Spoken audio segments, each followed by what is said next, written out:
I do know what a comic book is. Yeah, and you know that it's not like, hey, guess what?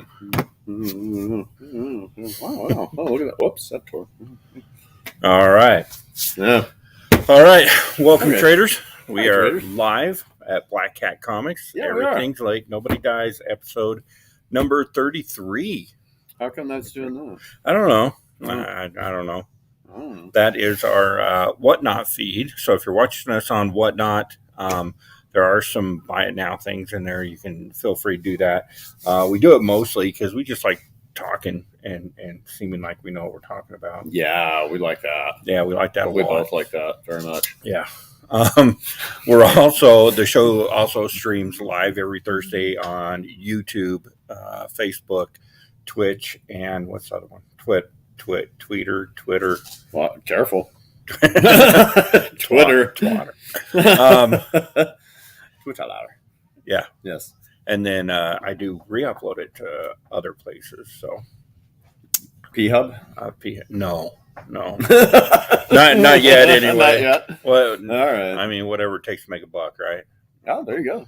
I mean, hey, I'm in the comic business. I'm with you there. I'll take $1 to make $1. You know. Yeah.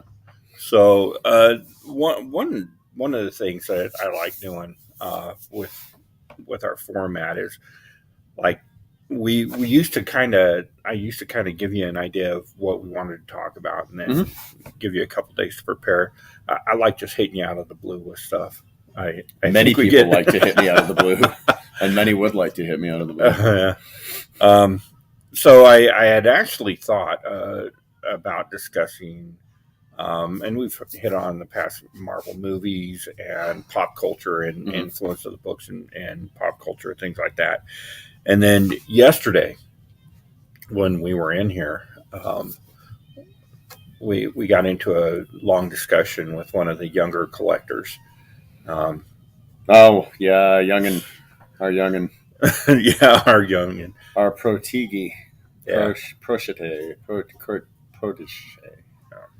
Our youngin. Isn't there a comic character named Protege? I think I'm sure there's there is. There's probably also one named Youngin. Yeah, and they're probably one named Jace too. Right? They're X-Men. Somewhere. Yeah. Protege. I think there is. All the powers of somebody that doesn't know quite as much as he should yet.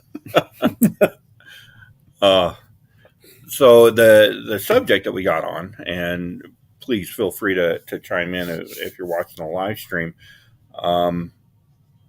was he's in the process of deciding what to do to sell his collection. He's getting some outside pressure to part with this collection that he's been building over the last 3 or 4 years.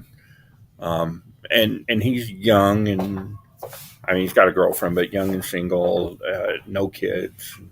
So he's got that ready income that he's been able to amass a pretty decent collection. Yeah, he's got some pretty good stuff. He's got some good books. He does. Concentrated real heavy on the Carnage stuff. He's a big fan of Carnage and Venom and the Donny Cates stuff, and has picked up some great books over the years. And just in the past year or so, really getting into some really cool Bronze and Silver Age stuff. So he's got a decent little collection going. Yeah, he really does. He's got a great collection, I think. And I mean, certainly a much better, higher value collection than I had at that age. And taking much better care of it than I did with mine at that age as well. Yeah. But he's getting the pressure, it's time to be an adult and start your life. And maybe if you sell these, you can put a down payment on a house type thing. Yeah. That's what FHA is for. Absolutely. That's what, and that's what that kind of stuff is for. I always look at it as what good is it to buy a house if you sell everything you have to buy it? There's nothing to go in it. You know what I mean? There's nothing that's going to bring you joy. When I was probably pretty close to his age. Probably, maybe a little bit younger, but pretty close to his age. And I sold all my comics. Now, and this will make you weep slightly, but I sold all my old Star Wars figures from the '70s when I was a kid. Yeah. Kept a few, but my Millennium Falcon with the box and the instructions and my Death Star, like all that kind of stuff. And, I sold all those, and because I'm like, okay, well, you know what? I'm being an idiot. I don't want to work. It's quick cash and blah, blah, blah, whatever. I mean, God, some of the stuff I had, I told you yesterday, I had like this from probably 2 or 3. I didn't have a 1, but I had most of the Fantastic Four from like number 2 or 3 up to 300 and something. I had X-Men going back to the, first probably 20 or so, or like number 20 and up, stuff like that, not the first few. I mean, I had so much stuff like that, and it was, I was like, oh man, I can make some money off this. I can do this. I can do that, and when I did it, for the moment, I was like, oh yeah, this is cool, man. But then I realized that I didn't I got rid of the stuff that was bringing me some joy, because I was lazy. I didn't want to work, or I didn't, you know what I mean? Whatever the situation was with me when I was a dumbass teenager. There was a lot of situations when I was a teenager with me, but, and it's like, man, when I decided, okay, I need to get back into comics again, I'd like some of these back, man, it was really tough to get some of that stuff. And I had to prioritize and say, okay, I'll get my X-Men stuff, my Daredevil, my Avengers, my Defenders, stuff like that. I'll get that stuff back. Fantastic Four, I enjoyed it. Captain America was pretty good, but it wasn't anything that I would just be like, oh God, I got to get these back. I had to kind of narrow down my passions for things, what I really wanted to concentrate on getting, and collecting, kind of like I've been doing recently. Right. Bringing some things in, going, yeah, this is not, and I'm in the enviable position where if I don't want something, I bring it into work and I sell it. I can get money for it, and not everybody can do that. That's not a situation, and especially, I mean, I sold those books for nothing. I mean, nothing. I hit the first Doctor Doom. I had all the Inhuman stuff, first Surfer and Galactus and all that crap, Black Panther, all those, man. And I, for God, this 200 and whatever, 300 books, whatever it was, I was like maybe $1,500 or something for them. Which, God, yeah. But I mean, it was late '80s. That's before everything totally blew up, but it was tough to do. And I worked really hard to get all that stuff back. Now I have too much again, but, but, and I always say, even when people bring stuff in to me, and they're like, I don't know, man, I kind of want to get rid of these, it's my girlfriend said, or, my parents were saying that, or my wife doesn't want me to just, we need the room for this. And I'm like, are you sure? And they, well, yeah, but you're getting a good deal on these. Yes, I am, but are you sure? Okay, because I will make money on them. Yes, of course I will. That's what I do. That's my job. Right. But you need to be sure that you want to part with this stuff, because later on, if you're not 100% positive, you're going to regret that. And you're going to feel like crap. Well, I think the cautionary tale here is, you hit it right on the head, because it's always the wife said, the girlfriend said, my parents said, somebody's telling me to get rid of these. Mm-hmm. That's a huge red flag right there. Yeah. Because if somebody's telling you to get rid of your passion, then you're going to have a regret. And that is going to cause a problem later. And it does. Between whoever that person is and you. I mean, if say, I don't know, you or I got remarried, and I mean, we're very happy with each other. We won't. Everything's going to be fine. But, if one of us got remarried, the new wife or the new, whatever was like, oh, hey, you know what? These are stupid. You really should get rid of these. And you do. I call it the Nicolas Cage effect.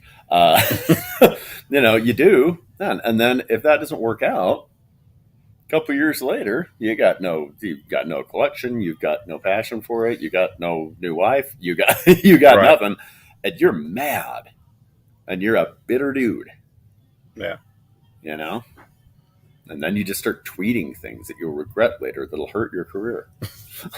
Yeah, there's never really a good time to take that advice and sell off your collection. And a lot of what we hear when people sell collections like this is because I bought a few collections over the years, and you hear, I can always get it back later. Well, if it's really an important book and it's a key that you've looked for, if it is Amazing Spider-Man 300, if it is, what is it, ASM 361 first Carnage, yeah, those type of books, if you sell those, yeah, you can get it back in 20 years, but it's not going to be the $1,500 that you sold it for today. No, it's not.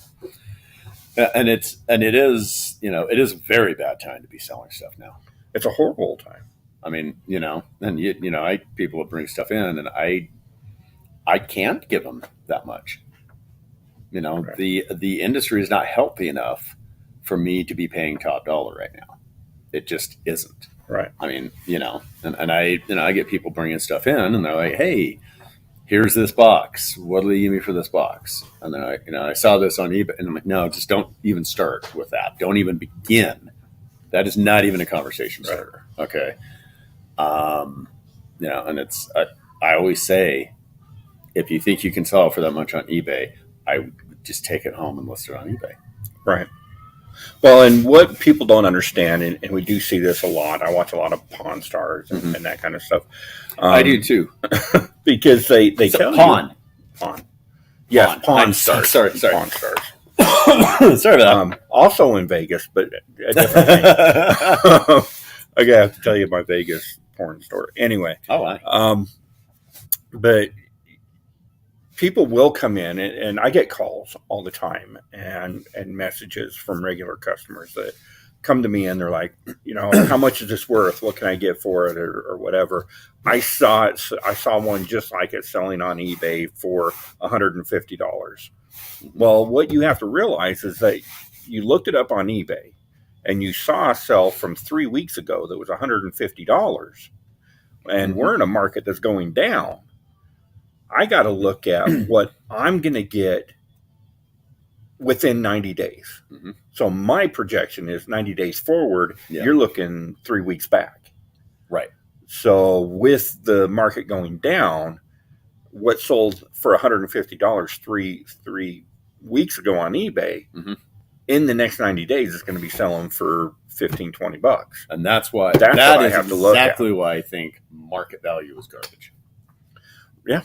It is, and I just have people all the time tell me, no, market value is really important. And it's like, right now it is. Okay, now it's not, because it just changed. Right. Market value, it's like, what are you going to buy it? It's market value. It is lobster when you go out to dinner, and tonight it's $50. And then tomorrow could be 30, or tomorrow could be 90, or it could be, it's just like, I just don't agree with market value, because, it's, as far as I'm concerned, shops are the market. Right.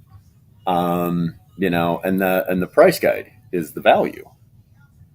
So there's your market value right there. There are so many things, and there are some exceptions. Yes, there are. I mean, this is an exception, I guess, right. And I'm not, I still sold that to you for book. Right. I could probably, it's a great copy. I could probably get $40 for it right now. Mm-hmm. You didn't charge me anywhere near that. No, I did not charge $5 for it. Yeah. Because that's the value, not the market value. And, and I don't think a lot of people that subscribe to the market value situation were deep in collecting in the 90s. Right.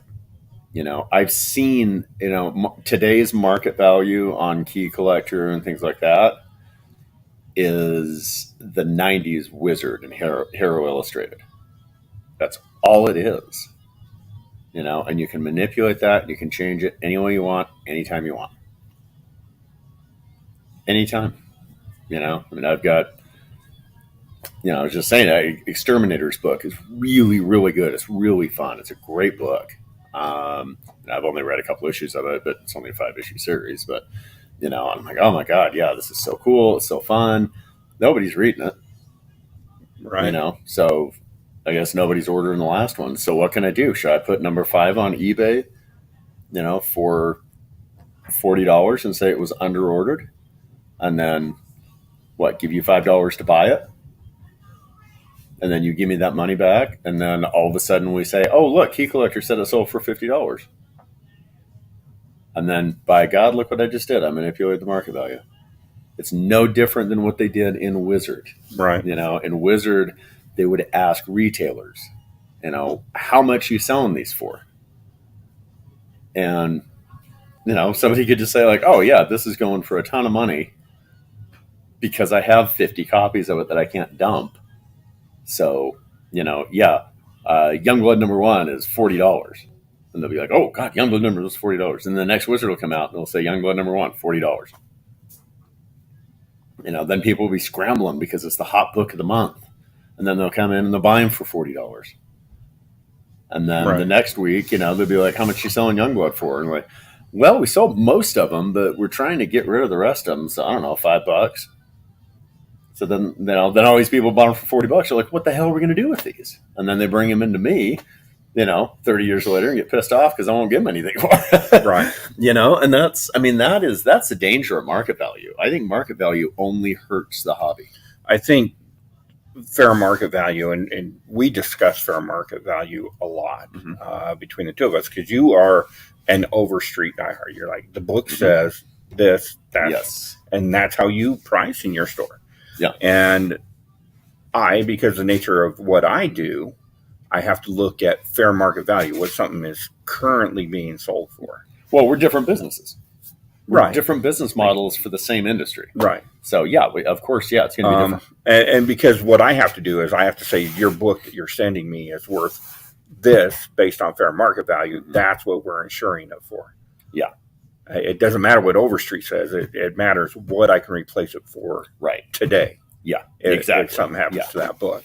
Yeah. So, and because of that, we have very different views. I agree to the point that fair market value, current market value, has no long-lasting effect on the value of a book.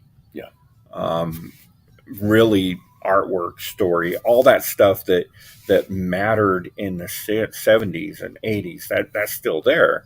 But we don't get to see the effect of that on the value of a book till it's been out for 3 years. Yeah. And a perfect example, I was going through a bunch of short boxes, and there's they're the 1 in 25 character design variants for the DC stuff, the Batman stuff, like, what was it, 2000, 2020, 2021, is when those came out. Yeah. When Punchline was so hot. That Punchline character design variant came out. Oh, yeah. And it's a 1 in 25 ratio, so short print, character design variant, which I don't really care for those style. Yeah, I don't love them. I get why people dig them, but it's just not my thing. But our buddy Dave, he would sell them to me for cover price. So I bought every single one of them because I knew they'd appreciate value. And I was looking at them the other day and comparing, like, I know how much I paid for them. Less than $5 a piece is what I paid for them. I know what fair market value is for them. Mm-hmm. And I know what fair market value is for them 2 years ago. Like that Punchline was going for $80 Mm-hmm. at one point, and now it's $15. And I was just going to say, do you know what I was charging for them? $15. Well, at that point, I was doing a 1 in 25. Yeah, it was 10. it was like now $10. I had to bump it to 15 for Right, a 1 in right. 25. But yeah, so market value on that, or actual value, I was making it 10. Right. Now, if I had one, throw it in there for 15. I mean, it's, yeah. And that's what I'm saying. If you look at this market, and I don't feel good about, selling a $5, $10 book to somebody for $70 because that's what the market value is. That's what it, and you're not talking about selling it to people necessarily, unless you're, throwing them online or something, Right, No, you're talking about insuring it, which is a totally different subject. It's like, yeah, okay, my house is $400,000, but we need to insure it for $500,000.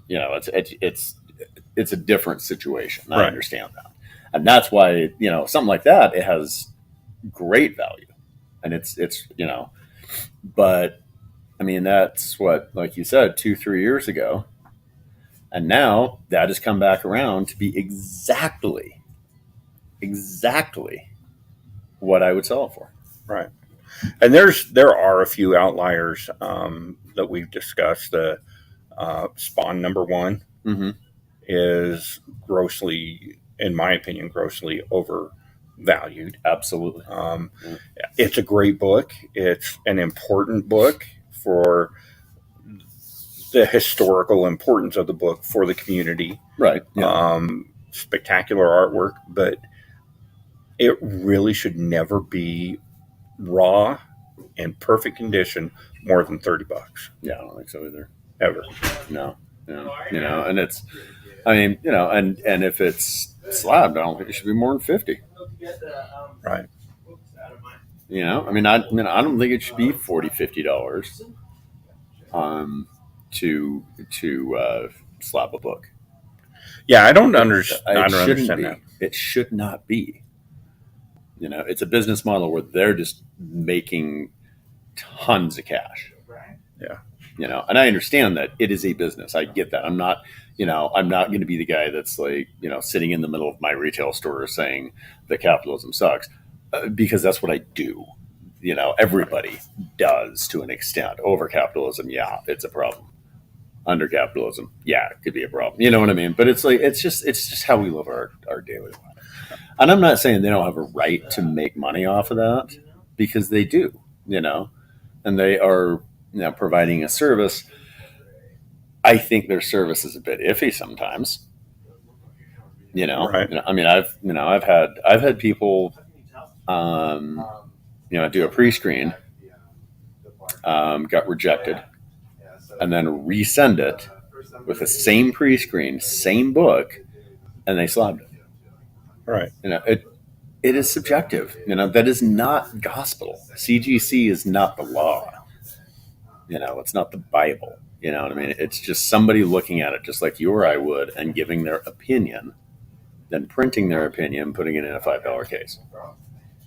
And honestly, like when you're talking about values and what increases or decreases value of the book, there's a part of me that's just this like raging anarchist that just says, burn them to the ground, CGC, key collector, cover Right. price. And I love these guys. I mean, Tony at EGS, he's a buddy of mine. And I know what he spends to slab a book. And, he charges, he's extremely fair. But knowing what he spends to put a book in a slab in his little operation compared to CGC, it's got to be cheaper at CGC. But they charge, $5-$10 a book more. It's insane. Yeah. And then we, as a community, we said it before, allow them to have this control over we do. over our hobby. Yep. And it all comes down to the dollar. Yeah. Because your Spawn number 1 that you paid $15 in a comic shop for that $30 book, and now it's got a piece of plastic around it, and and it's worth 250. Yeah. And we let our greed dictate to us what we let these companies do. And that is, again, it's a replay of the 90s. I really do think it's a replay of the 90s. And I think that some of the stuff, I wonder if it's too late for it to correct. I mean, like, Something Is Killing the Children, number one. In Overstreet's $250 for a 9.2. For a 9.2? Near Mint Minus is $250. That seems absorbent. Yes. Because the market was manipulated a little bit by Boom on that one. They pulled some shenanigans, I think. But you're never going to be able to sell it for that right now. You just won't, man. And I was just doing my initial order today, as a matter of fact, speaking of that. And, I had somebody that has a hold that just wanted every single variant for that. And now they have changed their tune on it because they got greedy with variants. And they said, you know what? No, I only want the cover price variants. And I've had several people drop that book. We don't sell as many off the shelf as we used to. So, I've dropped my orders on that book by probably 40 copies in the last 5 or 6 months. Like a huge amount. Because they're putting out too much, and I think that it is part of that overvaluation stuff. Where I think the first issue of that should be $15 or $20. Something's Killing Children? Absolutely. I would disagree with that. No. I think. What's it doing? Why would it be more than that? And it's like 3 years old. The fact that it's even a trending book, I think that's a good thing. I think that says something very positive for. It's a good book. It's a great book. Mm-hmm. It's well written. The artwork's beautiful. Fantastic story. Concept is there. Entertaining. It's got everything for a great comic book. But it's also been reprinted, 10, 11, 12 times?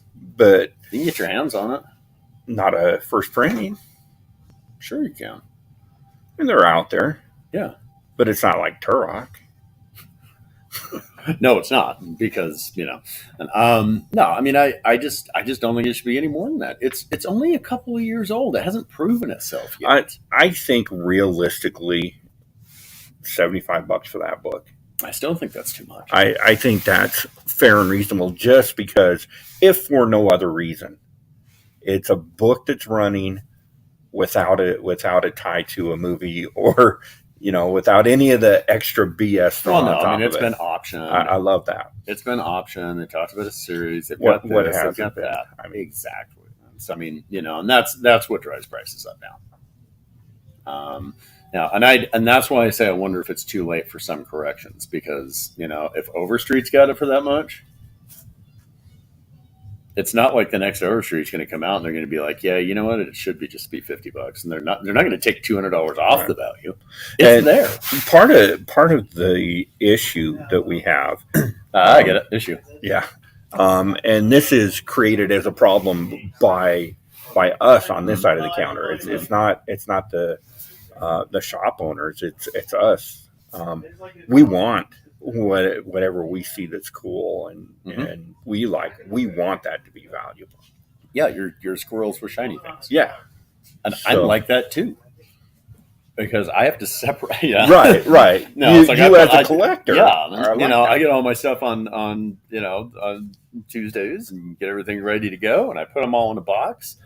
And then I run around the other side of the counter. I'm like, ooh, and on this side of the counter, I'm like, God damn it. Right. But on the other side of the counter, I'm like, ooh, shiny. And I really try and not do that as much, but it's difficult because it's damn fun.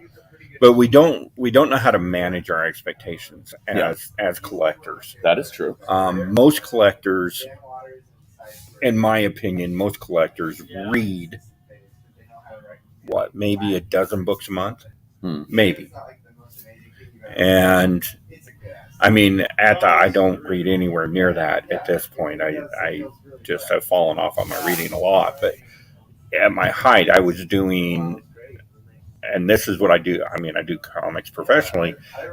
I was reading 25, 30 books a month, and enjoying the hell out of them. But it's not uncommon for me to read 10 books a day. Right. But you have to know your product too. I mean, that is true. That is true.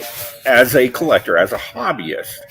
And it helps with me feeling pathetic because I have stuff to crap all over the place too. And it's like, oh my God, I got to do something with this. But I do see that if you take that and you say 10 to 12 books a month that you're reading, well, your average collector for the last 3 years was buying 30, 40 books a month. Only reading 10 or 12 of them, but buying 30 to 40 because it's the new thing. It's flashy. Look at this variant, all these other foil reasons. And it's just, I guess, non-sustainable. Right. No. And there's so many variants now. I find myself sometimes putting more stuff away without reading it than my read stack. Right. My variant stack is higher. Oh, I'm definitely like that. I'm like, what the hell am I doing? Like right now, the only things that I have consistently read, new stuff that I've consistently read, has been my Star Trek and my Firefly stuff. That's it. There's no Sumerian out right now. So yeah, Star Trek and Firefly's done at the moment. Yeah. So the only thing that I've been reading is the Star Trek. So, and I buy every single cover because I want to support the book.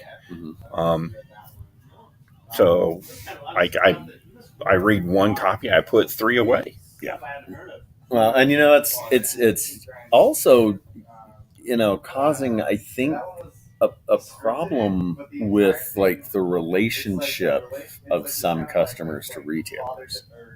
I do get people in and they're like, hey, do you have cover A of this? I'm like, no, I don't. I'm out of it. And they're like, oh, okay. So then they just don't buy one. Right. They either go buy one or they go online or they go to the next shop and say, do you have a cover A? And they're like, no, we don't. Why don't you? Well, the reason I don't, to give you an example, Action Comics this week. 9 covers. I can't buy 20 copies or 15 or 10 copies of each of those. Right. Like 5 or 6 copies of each, man. Because some people still get all variants, not many. But, it's like I can't afford to keep 100 copies of a book that I sell 40 copies of. A great example of that was last week with the Jack White cover. Oh, yeah. On World's Finest, because you didn't order, like, had you known that cover was going to be that big, how are you going to know? You would have ordered 100 of them because it was an open order cover. Right. But you didn't know. So what you had to do is sit down and say, okay, for this issue, there's 6 covers. Yeah. I've got, 20 people that have this book in their hold. I got to figure that out within these 6 covers. Yeah. And when one of them hits like that, like, you have no way of knowing. Right. So then you have people, I'm sure you had people, I know Russ from Mill Geek Comics was saying that he had people calling him all day long. Like, he didn't know. He didn't know what it was. Neither did I. But because nobody told us what people it was. Were calling him. And we were on the live stream, on the Wednesday live stream, and we didn't know what it was. And Jonathan was in the chat and was like, do you have any of these? We're like, I don't know. Probably not, because they're in holds. They're the 6 that you got in, right, because you can't order 20 of everything. Yeah. The 6 that you got in were already divvied up. Yeah. So there's customers that didn't get the book that they wanted, and they're going to have to go out on the internet and they're going to have to pay $75. And that's going to put a bad taste in their mouth. And it's certainly, and it's not DC. It's certainly not Jack White that they're going to be mad at. They're going to be like, well, why do I go to Black Cat if he doesn't have what I need? Yeah, right. So inevitably, it just is hurting. It hurts shops. It does. The LCS. And I mean, I wish, and I really wish, and they've got to see this happening. Like the publishers have got to see this happening. I guess they don't care because they're in the news, right? They have a clickbait BuzzFeed article about it or something, and they probably don't care. But I mean, it's like I said with like Doctor Strange. That was my example today. I'm doing my initial order, doing my order for Doctor Strange #1. There's so many covers. I'm only going to have 15 copies of cover A. Right. Because there's too many covers, and I'm ordering a little bit more than I was Strange and the miniseries, because it's issue 1 of a new Marvel book. Yeah, people are going to want it, right? But I can't order that many. Nobody can order that many. Yeah. I can't. Vaults can't. Earth Store can't. Nobody can order that many. And if we do order that many, we're just shooting ourselves in the foot. It's not a good idea because we have so much extra inventory, and especially with Marvel stuff, most of the DC stuff is not returnable. Hardly any, none of the Marvel stuff is returnable. Right. Small portion of the Boom stuff is returnable. We're stuck. Well, and I mean that they can't. If they had returnable, you would order 20 copies of everything, yes, and then return what doesn't sell. Just return what doesn't sell, and then they'd be stuck with it. Yeah, and so it's like what do we do with this? Yeah, maybe a percentage returnable. Maybe Marvel can say, okay, you know what, you can return 25% of your books. And I like the way DC does it. I like the A and B covers, and they're already. I mean, they're starting to sneak in there with a few books. They're doing 3-4 covers every once in a while, and they're turning into a little Marvel. No, well, again, I feel like everybody just watches Marvel and says we can do that. Right. Right. I mean, there's nothing from DC where there's only 2 covers anymore. Nothing. There wasn't this week. No. I mean, every once in a while they'll throw out just an A and B cover. Their annuals and little one shots are typically just one. Oh yeah, ratio. I don't take ratios into account. Yeah, like the one shots, but they're like $10. Yeah. But even those, like the Wildstorm one, there were like 15 covers. Right. So he said something. Captain Comics. Oh, hi. Oh, hi. Hello there. Hi there. Hi, Captain. So anyway, with that, I thought it said Cherry Mates on Mermaids. You're wearing your glasses. I need to wear my glasses. Cherry Mates on Mermaids to you, my friend. So that's what we do. We go off on tangents like that, but kind of bringing it back. So, our friend was saying that he wanted to sell his books. Oh yeah, so, that's where we started. Yeah. Wanted to sell his entire collection. He wasn't going to just part it out or anything. Yeah. Wanted to sell the entire collection to put a down payment on a house because that's what his mom and dad. He's how old? 23, 24 maybe. Yeah, early 20s. He's a kid. He's a lad. We just weaned him, and so he's being told to sell the collection in order to put a down payment on a house. And the very first thing, and I was there, there were 4 or 5 people standing here, longtime collectors, the old guard, we were in here. And he was looking right at you, and you said, don't do it. You'll regret it for the rest of your life. And as soon as you said that, everybody in the room was like, yeah, that's good advice. Yeah. And the one guy was like, yeah, I don't know you. I don't want to get in the middle of this, but yeah, that's true. Extremely dangerous. The market is not there. Yeah. For one thing. So selling anything right now is a mistake. For every reason that we just covered. There's a myriad of reasons, but there are very few of us that have been able to make a living buying and reselling on speculation. Mm-hmm.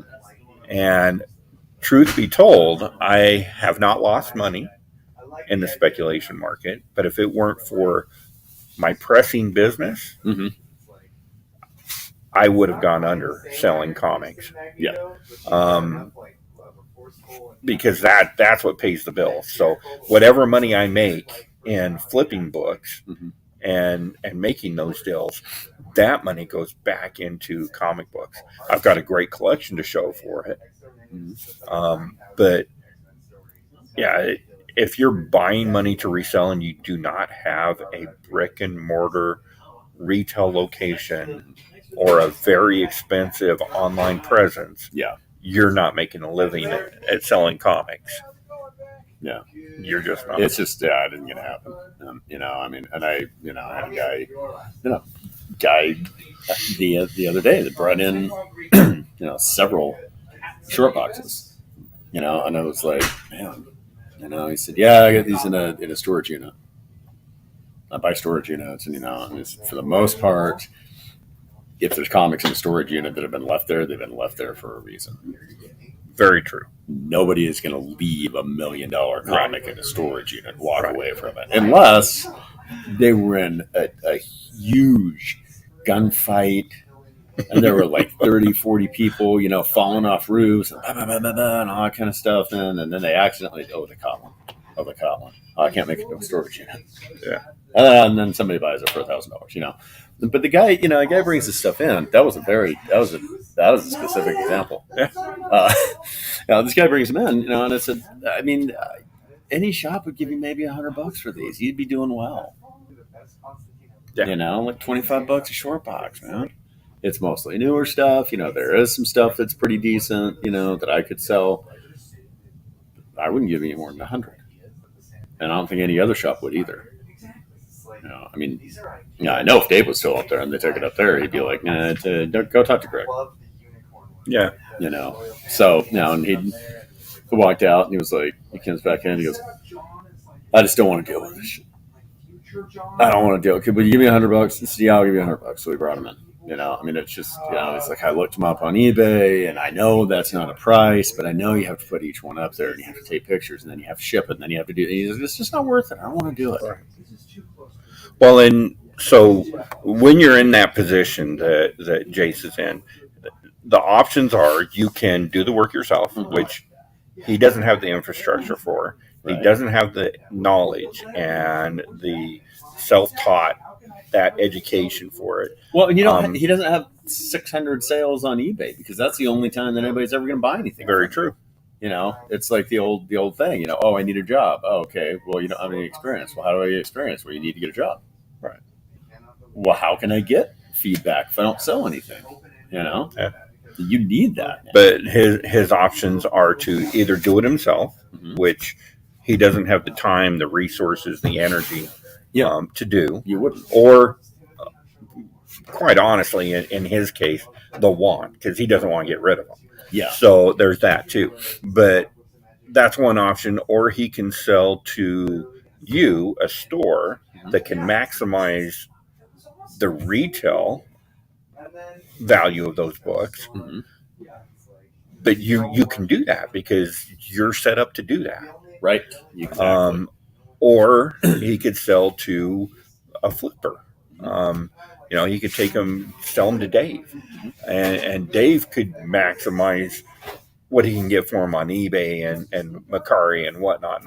Because he has built that infrastructure over the last 5 years. Right. Yeah. So he's got everything in place to move those books quickly and efficiently and know what he's got. Yes. So for just anybody that is being told you need to sell those so you can go buy a car, or you need to do this, you need to do that, it's just not there. And for you to invest into a comic collection like that, you can only give, in the current market, I wouldn't give more than maybe 20%, 25%. I know you, and you generally, especially to a regular customer, will step up much higher than that. But I will.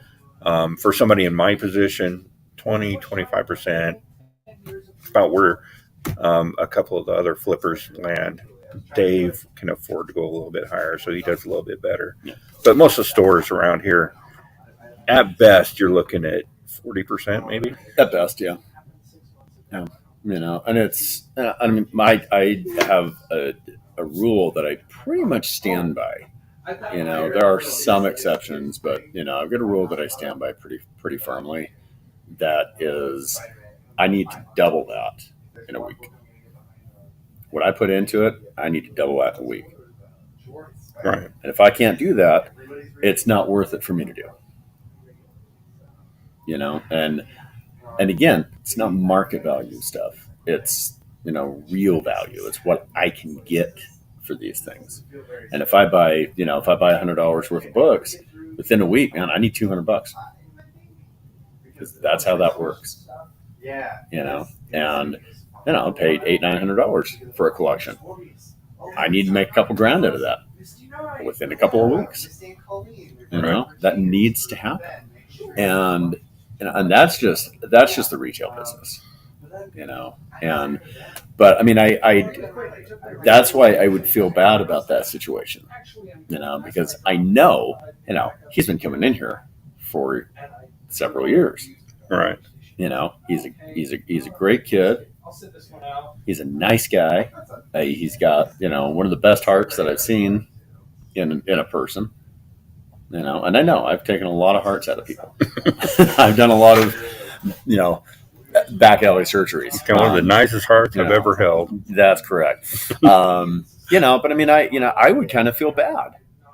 Man, I would feel bad giving him wholesale value for it because he's paid me retail value. Right. You know what I mean? And I'm just like, oh my God.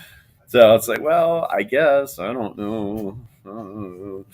But he's just going to, and that's not even entering the fact that he's going to regret it. Right. It's just all that put together. I just don't think it's a good idea. I don't know of anybody that sold off a collection like that and not regretted it. Yeah. For 20 years, I thought my collection was gone because I told my parents to sell it, right? And I was like, I'm done. And I didn't touch comic books for 20 years. And when I came back to Utah, Travis says, "Can you guys do me a favor, tell the weather to warm up so I can come and visit you guys?" You need to be sitting right here hanging out with us. Right here. Yes. I don't know. I've been watching Travis, complete tangent, but yeah, if you don't watch, I'm sure everybody that watches Comics with Bueller, but he's traveling around. I think he's in Arizona right now, and he just got a different attitude, a lot of hiking, and I think he said he quit drinking coffee, but that's insane. That's insanity. Oh my. I need coffee right now just thinking about quitting drinking coffee. But yeah, and I was going to actually say this earlier because he did, and it's on his YouTube, he did a comparison between, he's done it a couple times, between fair market value and over street value. Mm-hmm. And as it turns out, over the long haul, 6 months to a year, there's really no difference between overstreet and what they tell you fair market value is. Yeah. Because those books that are real hot, they will cool down and yeah. And and you've got I'm down to one a day. One soda a day. One soda a day. Oh. I am down to one soda a day. I just eat baking soda. I'm losing a little bit of weight myself. I eat baking soda and then I rot to people on foam, and that scares the crap out of me. No, because and that's true. Because overstreet's always going to go up. Right. It's always going to go up. Market value is always going to go down, and they will meet. Most of the time, they'll meet fairly well. At a level where they can at least shake hands and say hello. Right. But yeah, it's a weird situation like that. But but again, today's market value, you've got to look at that in 6 months to a year, right? Because it will fully change. And there's stuff now that quote unquote market value ain't much at all. it's under Overstreet. Now it's Market Street. Market Street. Ooh, I want crab. Market will say, oh, this $20 book, it's only selling for $4. What's the deal, man? You're under market. I'm like, yeah, well, you look at that, and if you pick up 10 books from out here, and then you look at the market value, it's going to even out, right? And those inevitably pick up too, right? Yeah. And then, and then next week, James Gunn's like, who I might bring in? And all of a sudden that, $5 book, market value goes to $300. But then it'll come back down. Overstreet's still 10. Yeah, you certainly don't have any problem turning inventory in this store. Yeah. Yeah, that's just not an issue. But my personal advice to anybody that's looking to sell a collection, look at your collection. If it's something, because I did this with him too, because I told him if there's things in your collection that you don't want, that you don't feel passionate about, that you bought out of FOMO, then whatever you get for him, that's what you get for him, and you're okay. We were talking specifically, I know he's going to regret selling anything with Carnage in it. Yeah. He's going to regret selling any of those Aliens books. Mm-hmm. But it's not going to bother him at all to sell that G.I. Joe or that Star Wars High Republic. Yeah.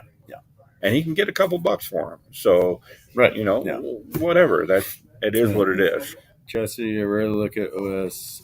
Prices just fluctuate too much now. If you don't have a store, I would agree. Right. But with the inventory that I have, I can't. That's also another thing. the hours that it would take to go in there once a week or whatever to reprice everything, I just couldn't do. Right. It's just not feasible if you have a store. And, somebody, if they're out there with no price on, and I've heard people just go off about this before, and they bring it up. How much is this? And they say, I don't know, hold on, let me check market value. And they're like, well, why? And they just, and they do that. I mean, it's, if you have a retail store, I really think that Overstreet is the only way to go. Yeah. And they, but I mean, if you if you're selling online or if, whatever the situation might be there, then I agree. It's probably, they do fluctuate too much. There is a store here in Utah. It's up in Ogden that I can't remember the name of it off the top of my head, but the owner of the store hates me for some reason, and we've never met. But well, not that that's uncommon. No, I mean, I always figure with you got to get to know you before you hate you. Yeah, you can't. And it doesn't take much. You don't have to know me much to hate me, but at least one. Yeah.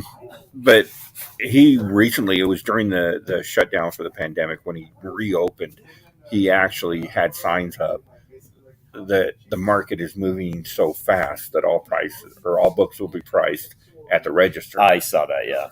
And I'm not necessarily opposed to that because when there's also another store down south of us that will price absolutely everything at the register, and they just go to my comic shop and whatever my comic shop says, that's what they're going to sell for. Oh, no. Yeah, it's insane. So I won't shop in a store like that, but in the other store where he's got signs and he says we try to be fair, we try to price on current market values, for that reason we price at the register. Like before I go thimbing through all the long boxes. Yeah, and first off, you give somebody that information. Right. That's important. Right. Okay. Secondly, it's a different kind of shop. It's Gamer Asylum. I don't know. Anyway, it is. But yeah, and if you've got that, if you let people know beforehand, right, which they do, which I then, like. I get that, and again, it's a different kind of store, right? That is, a store that does that is more akin to an online store, or an eBay store or something like that. I do more of like an old style comic shop. Yeah. That's it's a different way to do things. And it is kind of difficult. You come in here, my show setup, every single book in my show boxes has a price tag in it. And I do it, I think pretty much the same way you do. I mean, I don't reprice anything. I go through and I look up whatever the book is going for, market value. I use cover price, and I'll price it, and I'll put it in a little piece of paper in with the book. I actually stole that idea from you, and I file it away in the short boxes, and that's how I do it. Yeah. And if it goes up in value, it's still going to be whatever that little piece of paper says. Yeah. And there have been, of course, a couple times that it's gone down a value, and people come up and they're like, well, that's a little high price for this book. I'm like, all right, what's it worth? And then we have that discussion, and we can drop the price as well. But for the most part, I've never seen a non-priced book in your boxes. Yeah, I price everything. Yeah, always. Yeah. Always. You went we're just reading these quietly. Used to live in Salt Lake City. See, this is a cool thing. I forgot I can do this. Oh, there you go. Used to live in Salt Lake City back in the early 80s. Went to Uinta. Established in 2004. That's what the sign says. Yeah. Uinta Elementary is not too far from my house, actually. Yeah. 2004 is when we were around. Yeah. And aggressively relaxing. I wish I was. Going up to the register, having the store make sure they're not giving away something really nice is annoying. Social media posts whining about stores doing that is way more annoying. I agree. Let's just go with social media is annoying. Social media is annoying. Unless, of course, you're watching Comics with Bueller. Well, yeah. No, whining about things on social media is annoying. Yeah, I don't like it. Just drifted by, and there's my main man, Spidey 2099. Yeah, we were just discussing that. I actually picked this up last week for $5. Greg had it, and it's actually in really good shape. I was really impressed. Such a tough book. Like, it's got a couple ticks that'll come out. That one looks real nice. Wow, that's really cool. You can do that. Look at that. That's just a thing. Wow. Hey. Yeah. We get all fancy and stuff. My God, yeah, that's nice. So I hope that in our conversation with Jace, we kind of talked him out of doing anything drastic or rash. And it's tough because I don't want to, I don't, as somebody that I know he looks up to for at least advice on comic books, I don't want to be that person that like goes against what his parents are telling him but unless we know better than his parents. And in this case, I think we might. No, I mean, I think that's true. I think he will regret it, and I would feel bad about that. Yeah. And I would feel bad not giving him a good amount of money for it because it's just not feasible in this market. Right. And so that's kind of my final thought on that. My final thought on different stores doing different pricing.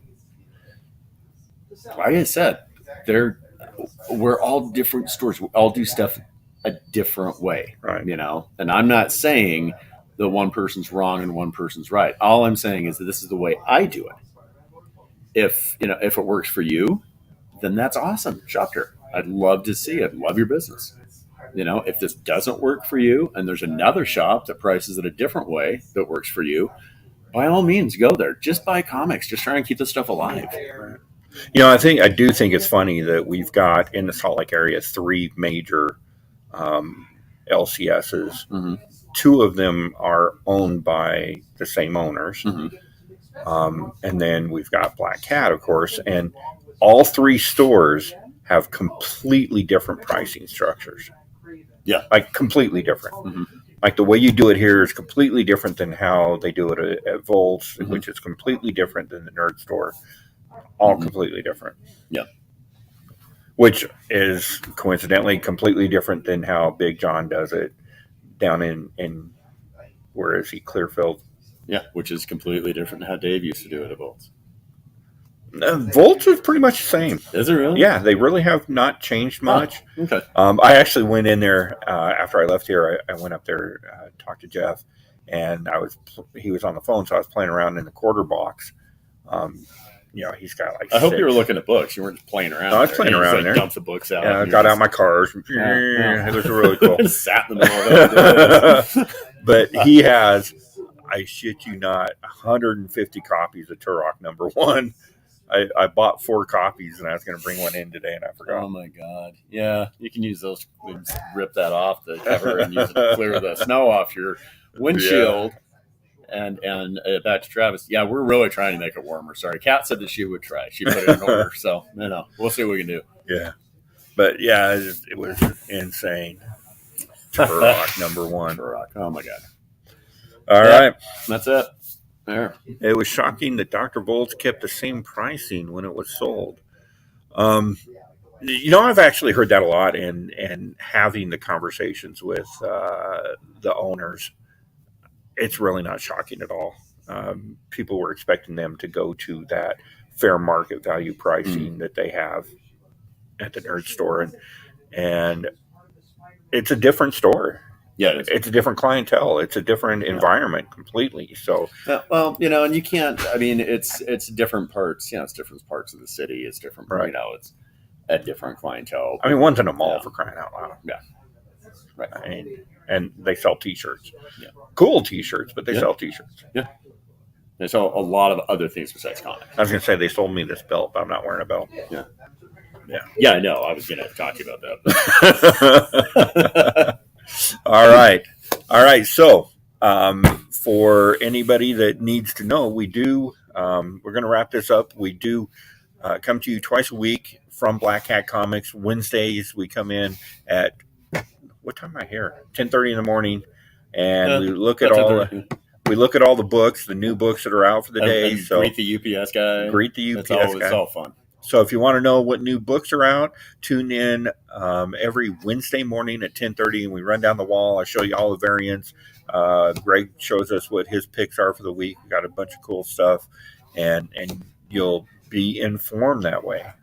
And then every Thursday afternoon, we come to you at 3:30 right here. Try to keep to 45 minutes as we go to an hour and 2. Yes. Nice. You can't quit looking at your bandolier. It's so pretty. That bandolier is amazing. Okay. My Beskar. Got my Beskar on. So join us every Thursday afternoon, 3:30, where we just talk about the comic industry. And complain a little bit, giggle a little bit, be happy about things, whatever. Giggle. I like to giggle. Make sure to like, comment, and subscribe if you're not. And ring the bell. Rinky-dinky-dinky-doo. Ring the bell to be informed whenever we drop a new show. And we'll see you later, traders.